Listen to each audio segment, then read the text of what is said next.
Hello and welcome back to my channel. Today I'm going to do something that I've never done before. I'm going to take my big roaster, and these are very awesome to have if you are cooking for a big family or if you want to make a lot of something, which I'm going to do today. I'm going to make some chicken broth, which obviously I've done that before, but I'm going to make some chicken broth and cook the chicken also, and I am going to can the chicken and the chicken broth. And I have never canned chicken or chicken broth before. I'm very new to canning. This is my maybe second year. Last year I dabbled in it just a little bit with fear, and this year I dove straight in and went into canning and have learned to can all kinds of things with my pressure canner and my water bath canner. So I'm also going to use something today that some of you may think is totally crazy. And I have also never bought this before, and I have never obviously used it before. I've never bought it before, but it is an amazing thing that will help the collagen in your chicken stock and give it a lot of nutrition, and that is chicken feet. So when I bought this at the store, I felt very weird. It would be really cool to locally source this from a farm, but I don't have that option here, or at least I may, but I have not looked into that. So there's a lot of collagen in this from all of the tendons and the joints and all of that. So we're not going to eat these. We're just going to use these to make our bone broth a little bit more nutritious than what just the chickens will give us. So I'm just going to show you, I have 3 chickens that were in my freezer that I need more freezer space. So I'm going to get these out of my freezer, and I'm thought about, cooking the chicken and putting the cooked chicken back in my freezer. And I'm like, well, that doesn't help my problem. So I'm going to can it, and we're going to see if we liked canned chicken. And I think it would be good in soups and stews and maybe even some casseroles. So we're going to see if we're a fan of that. So basically what I'm going to do, these are all frozen. They're not thawed. I'm just going to put 3 whole frozen chickens in this big roaster pan. And I'm going to put my spices in there and the chicken feet, and we're just going to cook this until the chicken is done. And then I'm going to take the chicken out, and then I'm going to put all the bones and the skin back in here, and then I'm going to try to cook this for a good 18-24 hours if I can, so I can get all the nutrition out of the chicken. So we're using everything, and then when everything's finished, I'm going to take anything that's left over that I don't can, and I'm going to actually throw it out to my chickens. So let's get started. We're just going to get these chickens opened up. I bought these chickens at Costco, and I was cleaning out my freezer and I found them deep down in the bottom of my freezer. So they need to be used up. And I felt like this was a really good way to do that. So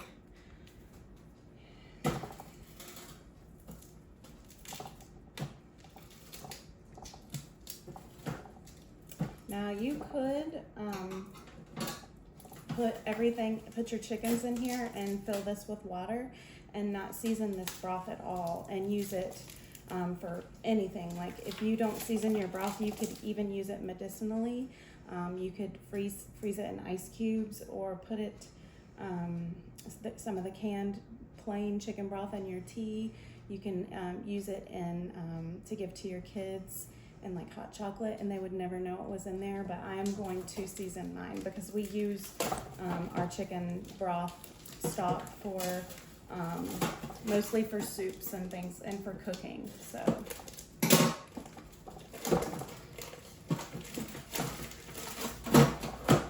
I hope all 3 of these chickens fit in here. I'm not sure the size of my roaster pan, but if I can figure out the size of it, I will put it down in the bottom of the video so you'll know the size that I have.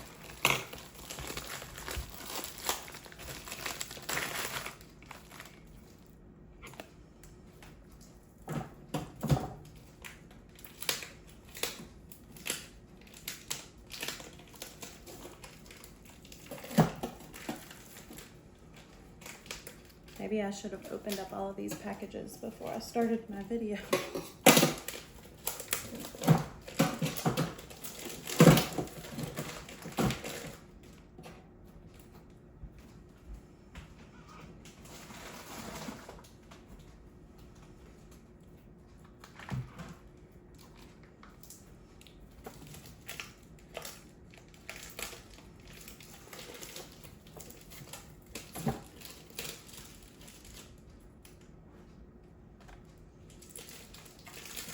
Now this chicken is from my Wild Pastures box that I get every month. So this chicken, the ones from Costco were not like organic or anything, but this chicken is a, you know, non-GMO pasture raised organic chicken.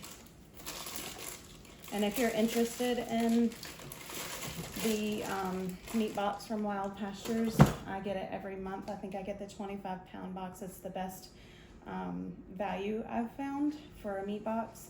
I'll have a link for that below. And no, Wild Pastures does not know who I am. I do not work for them. They are not sponsoring me. I mean, if they wanted to. I've been a loyal customer to them for over a year now. So here's the weird part. Like I said, I have chickens, and I have touched chicken feet before, but not like this. So we're gonna put these in here.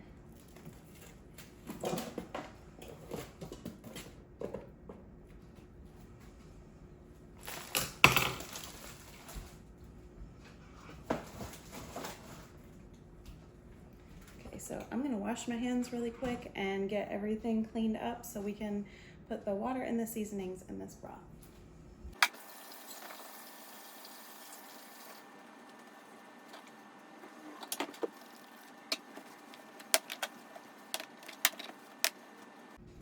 Okay, now that we've gotten it cleaned up, we're going to season this up. Now, like I said, you could leave this plain like it is right now. You could just add some salt and pepper to it. Whatever seasonings that you like, you could cut up fresh celery, fresh onion, fresh garlic, and carrots, and put all that in there. We are not a celery family. We do not care for celery. And I'm just gonna do like I always do when I make broth or stock. I'm just gonna put some of my own spices. I'm not going to put anything fresh in here. I'm just going to put some minced onion. At the end, I'm going to like sift all of the, I'm gonna run everything through like a colander with a cheesecloth, so all of these little bits of onion and garlic and things, that way I can make sure I don't get any little pieces of chicken and stuff in my stock. We're gonna run all that through that. So then I'm gonna put some minced garlic. I'm putting about 4 tablespoons. This is a lot. I've already lost count. This is a lot of chicken in here. So we wanna make sure that we get it seasoned for it to taste good. Sometimes I do add turmeric to my chicken stock. Not only does it give it that rich yellow color, but it also has anti-inflammatory properties in it. So I'm actually gonna run and grab my turmeric so I can put a little bit in here. Turmeric is a very strong spice, so I'm just going to put 1 tablespoon of that. And now all you need to do is just fill this with water, and all the way covering all of the chicken and all of whatever that you have in here. You can use just like the leftover of your chicken backs and necks and feet and stuff if you want, but I have whole chicken, like I said, in here. I'm just going to fill it all the way up so that the water is covering all of the chicken. And I am going to start my roaster on 350 since this is frozen.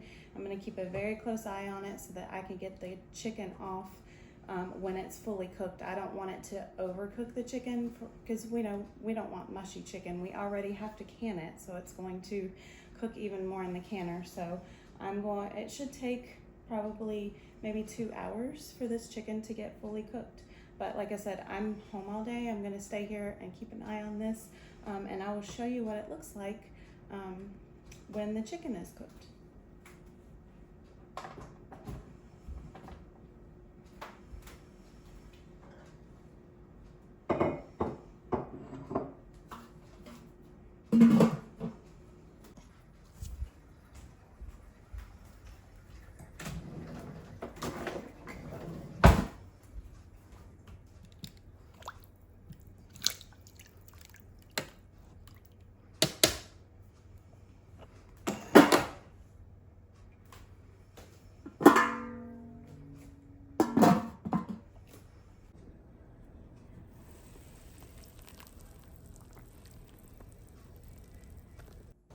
So this has been many hours later. I have done my workout. I waited for the chicken to be fall off the bone tender. I put it in this bowl.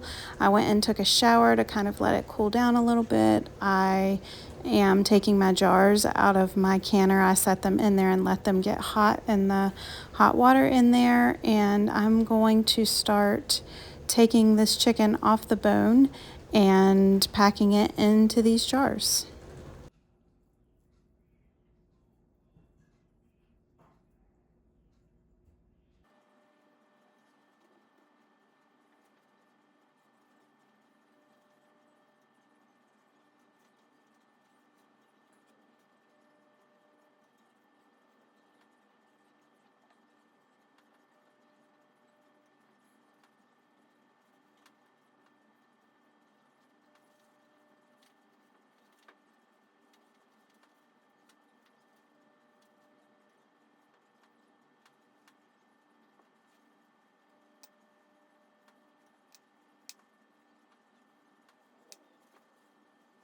I was really shocked that this much chicken fit in these 8 jars, but here I am going to pour some of the chicken stock over the chicken and leave a 1.5 inch headspace.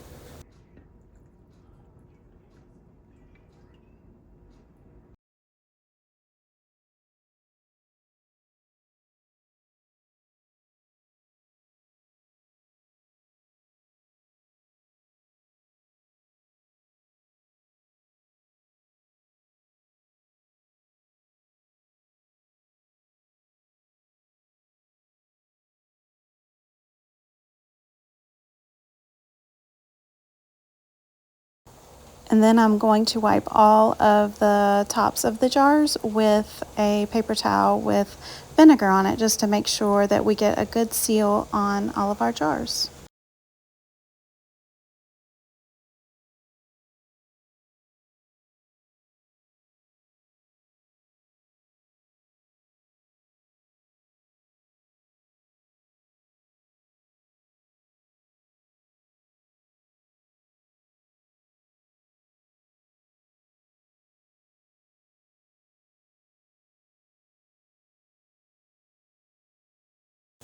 Now I'm going to put on the canning lids. You always want to make sure that you use new lids when you're canning things.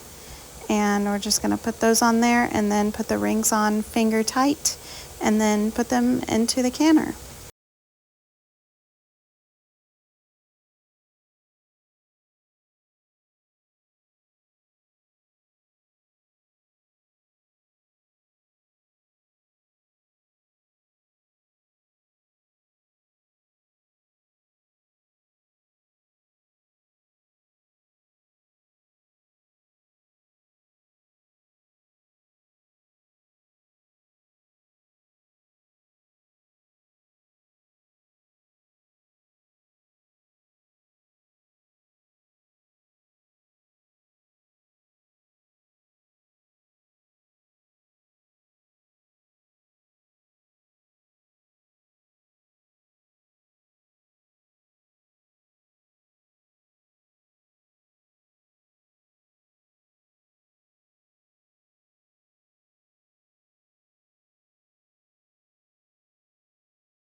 Now I'm going to put the lid on the canner and let it get to temperature and let out all the steam. You have to do that for 10 minutes, and then I will wait until it gets up to pressure, and then I will start my timer for the canning process, which takes 75 minutes.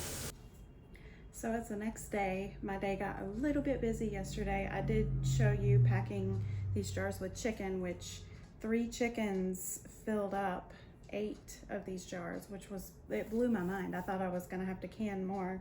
I did have 1 jar that did not seal. But anyway, I got them out of the canner yesterday, and I totally forgot to set my camera up and film that. But the one that didn't seal, I put it in the refrigerator, and I'm gonna use it to make gumbo, which I will have in a future vlog. So we have 7 jars of canned chicken, which is really cool. They're all cooled. Like I said, it's the next day. So now it's been 24 hours on my broth. After I pulled all the chicken and put them in the cans, I put all the skins and bones and everything else back into my big roaster oven and let that go overnight at about 200 degrees, I think is what I have it on. Yeah, 200 degrees. And so I have some jars in my canner getting warm so that everything is the same temperature when you can it. For the chicken, I looked up in my ball canning book. I was to pressure can it on 10 pounds of pressure for 75 minutes. And so I did that. And so this is ready now for the shelf. I've labeled all of my lids, taken the rings off, and here after a while I'll put it on the shelf. You're technically not supposed to mess with these for like 24 hours. So now I'm going to just take the time and fill my jars with the broth and get that canned. And I believe, I'm gonna look it up again, it said to can it at 10 pounds of pressure for 25 minutes for the broth, but I'm going to recheck that to make sure I'm correct.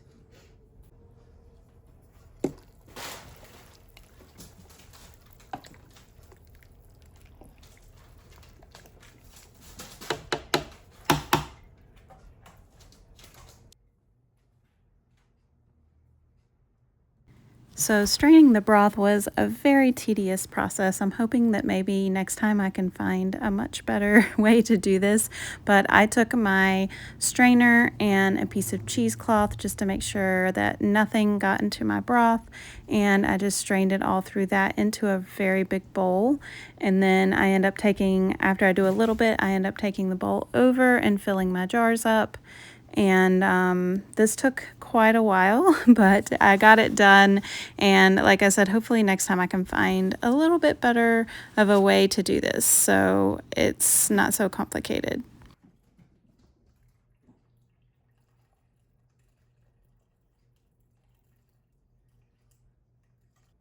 So now I'm just going to fill up my 7 jars full of the broth, and you can see how rich and beautiful this broth is.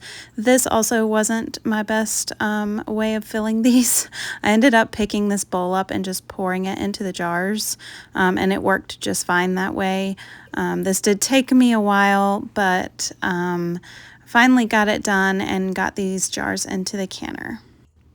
I definitely think I'm going to ask Santa for maybe a bigger ladle for Christmas. So here we are again, wiping all the rims of the jars with some vinegar on a paper towel. And this, like I said, is a very important step to ensure that your lids seal properly. And then I will put all the rings and then finger tight the lids and put them into the canner. And I did check, and this is going to cook at 10 pounds of pressure for 25 minutes.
So while this was processing, I took the time to clean up the kitchen a little bit and unload and load the dishwasher, and we're gonna get our jars out. They're very hot.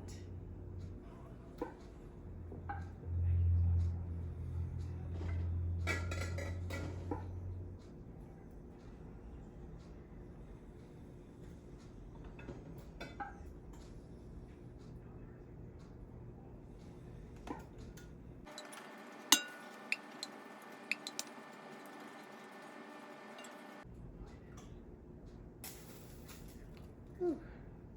They're a little bit closer together than I would like, so I probably need to rearrange them so they could get a little bit more air around them. But I think this is a huge success. I got 7 cans of chicken and let's see, 3, 6, 7 of the broth, and it's beautiful, rich broth. I will check these here in 24 hours and make sure they've all sealed. If something doesn't seal, no big deal. I'll just stick it in the fridge and we'll definitely use it. It's the fall now and we'll be making a lot of soups and stews. You can hear some of the lids. That's always a really good sound to any canner. So for my first time doing broth and chicken, I think that we did really well. So I hope that you will watch this and learn from this, and maybe if you haven't canned before, you know, look into canning. It's really fun. It feels great to get shelf stable things made and put on the shelf for later use, and it's good to, you know, try new things. So I'm really excited that this works. Well, that this worked for me, and I appreciate you coming along the journey with me on this, and I hope that you come back and watch my next video. We'll talk to you later. Bye.